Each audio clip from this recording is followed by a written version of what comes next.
Memento wasn't just a puzzle, it was a trap disguised as truth. A backwards told mystery where memory lies, evidence shifts, and the detective hunting answers is his own worst enemy. Christopher Nolan didn't build a thriller, he built a mind game that plays you while you watch. Polaroids that fade instead of develop. Tattoos that contradict handwritten notes. A protagonist who rewrites his own story every 15 minutes. These are 20 hidden details you completely missed in Memento. Number 1. The film doesn't open with mystery, it opens with murder. Leonard Shelby holds a Polaroid, blood on the wall, a body on the floor, and then the image begins to fade. Not develop, undeveloped. Director Christopher Nolan wasn't being stylish, he was announcing the rules. This entire film will move backwards, time will reverse, memory will dissolve, and the audience will have to build the story in reverse, just like Leonard builds his reality from fragments he can't trust. The Polaroid becomes the film's thesis statement, a document of truth that only exists for a moment before it vanishes. What you think you saw, you didn't. What you think you know, you won't. Because in Memento, the first scene is the last scene, and everything that follows is the unraveling of a lie Leonard told himself. Number 2. Watch Leonard's hands. Every time Leonard is about to twist the truth, bend a memory, or justify a murder, he touches his chest. A light scratch, a brief tap, a nervous gesture so subtle most viewers miss it entirely. Pierce built the physical tell into his performance deliberately. The chest is where Leonard's most important tattoos live, the facts he trusts, and every time he's about to lie, his hand moves there unconsciously, as if checking that the truth is still written down. Leonard isn't just lying to others, he's lying to himself. Actor Guy Pearce trained himself to perform the tick only in specific scenes, moments where Leonard manipulates his own narrative. If you watch the film again and track every chest touch,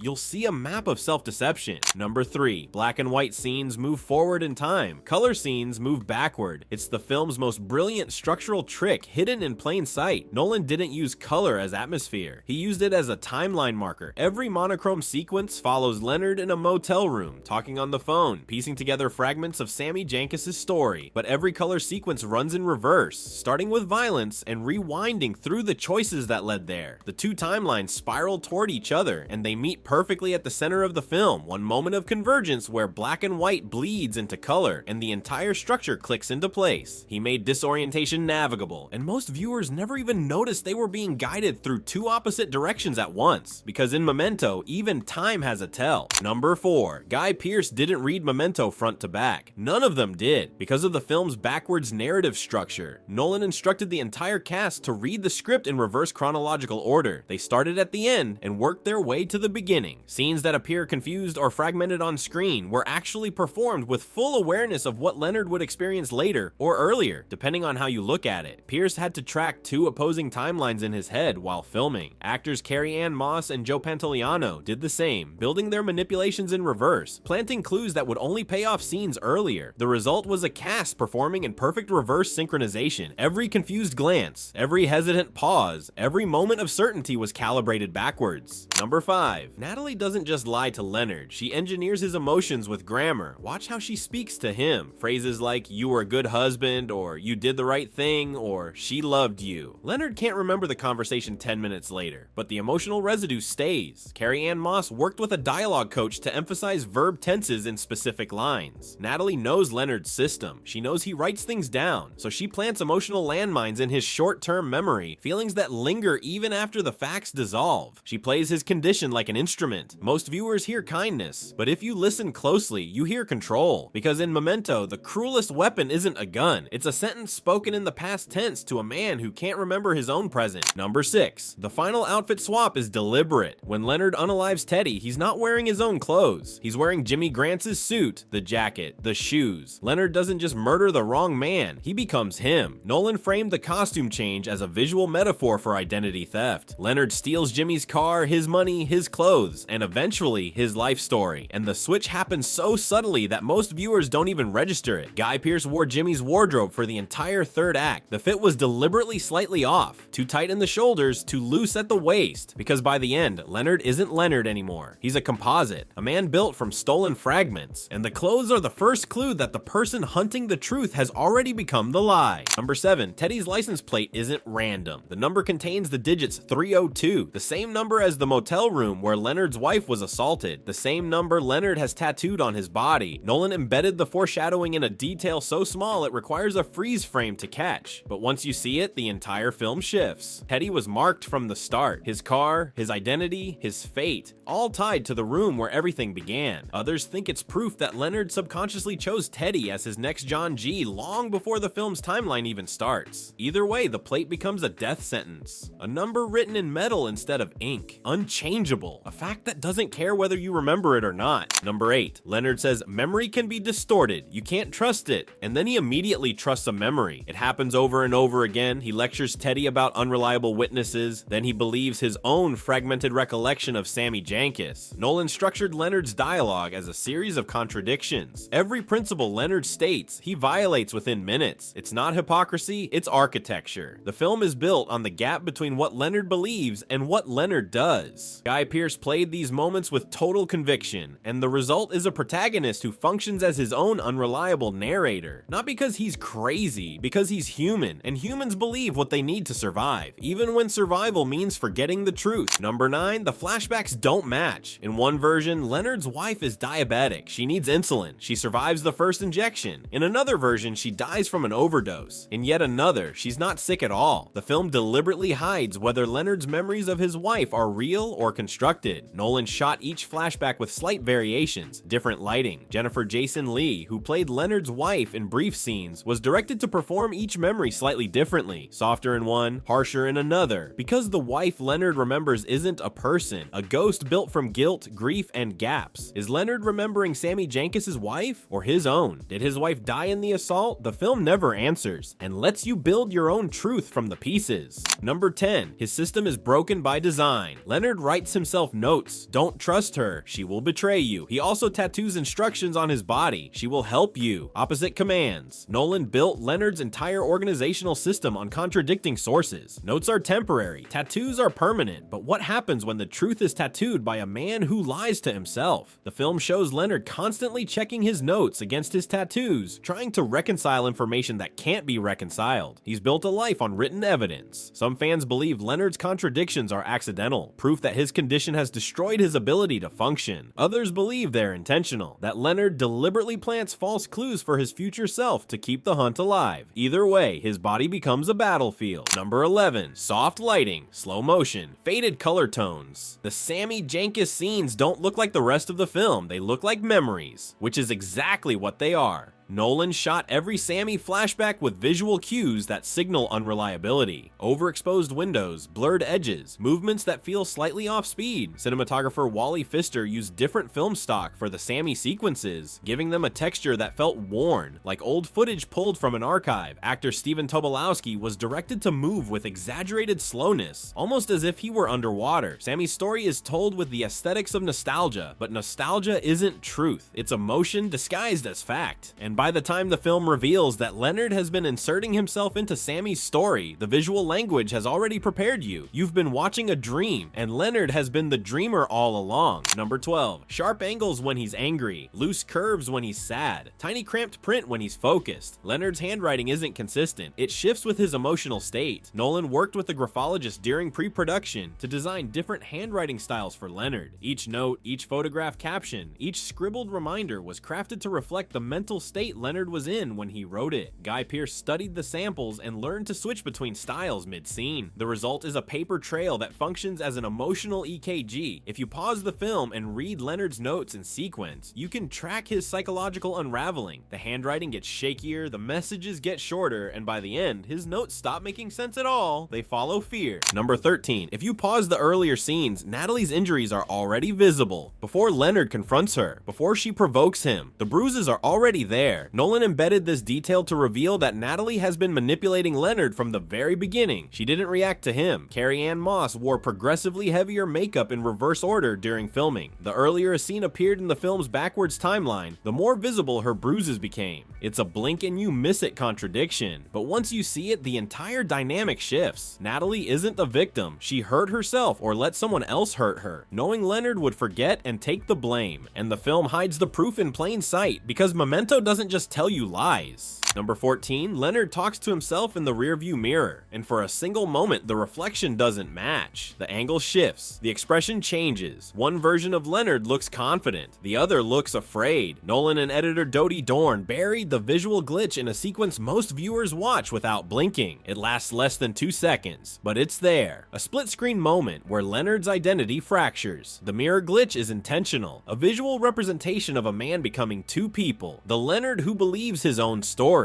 and the Leonard who knows he's lying. Guy Pearce said the car scene was one of the hardest to film because he had to perform two contradictory emotional states simultaneously: confidence and doubt, certainty and collapse. And in the mirror, for just a moment, both versions exist at once. Number 15, I'm not gonna remember this. Leonard says it to Teddy, then he pulls the trigger. No, wait, before that, he says something else. So you can be my John G. And everything changes. He deliberately chooses to forget the truth. He plants a false clue for his future self. He writes down Teddy's license plate, knowing he'll hunt him next, knowing he'll forget why. Nolan hid the film's darkest revelation in a single line. Leonard isn't broken, he's choosing to stay broken. He's weaponizing his condition to give himself purpose. Because without the hunt, Leonard is just a man in a motel room with no future and a past he can't remember. And if the hunt requires lies, then Leonard will lie to himself forever, one murder at a time. Number 16, Guy Pearce trained himself to blink less. Whenever Leonard believes something fully, his blink rate drops. He stares, steady, unbroken, but when he's uncertain, when memory slips or doubt creeps in, his blinking doubles, rapid, nervous. Pearce worked with an acting coach to control his blink reflex during filming. He wanted Leonard's eyes to betray his mental state. Certainty equals stillness, doubt equals movement, and if you track Pearce's blinks throughout the film, you can see the exact moments Leonard loses grip on reality. It's a performance detail so subtle that most viewers never consciously notice it, but subconsciously it registers. You trust Leonard more when he stares. You question him when his eyes flutter. Nolan used it to manipulate audience belief without dialogue, because in Memento the truth isn't spoken, it's seen, and sometimes it's hidden in the space between blinks. Number 17, when Leonard believes something confidently, Guy Pearce stands straight, shoulders back, head level, solid. But when memory slips, when doubt enters, his posture shifts. He hunches slightly, tilts his head. Pearce built the physicality into his performance deliberately. He wanted Leonard's body to mirror his mental state. Strong when certain, the posture shifts happen in micro movements. A slight shoulder drop, a head tilt lasting half a second. Most viewers never consciously register the changes, but the subconscious does. Nolan encouraged Pearce to treat Leonard's body like a broken compass, always adjusting, never quite pointing true. And the result is a performance where every gesture, every stance, every shift in weight tells you whether Leonard is in control or spiraling. Because in Memento, the mind lies. Number 18, every fact in Leonard's world comes from somewhere else. A tattoo he doesn't remember getting, a Polaroid someone else developed, a note written in his own handwriting that he doesn't recall writing. He never witnesses anything directly and retains it. He only trusts evidence, but evidence can be faked, tattoos can be wrong, and Leonard has no way to verify anything because his verification system resets every 15 minutes. Nolan structured the entire narrative around epistemic uncertainty. Leonard functions on faith in documents. But what happens when the documents are written by a man who lies to himself? The film reveals that every source Leonard trusts is unreliable. Teddy lies, Natalie lies, his own notes contradict each other. The film hides this horror in plain sight, only subjective evidence. Number 19, I have to believe in a world outside my own mind. Leonard says it near the end, and the line reveals everything. He remembers philosophical ideas, he remembers concepts, he remembers how to drive, how to speak, how to manipulate. What he can't remember are events, moments, people. There's a difference between semantic memory and episodic memory. Leonard lost the latter, but his semantic memory, his understanding of ideas, remains intact. That's why he can recite facts about his condition.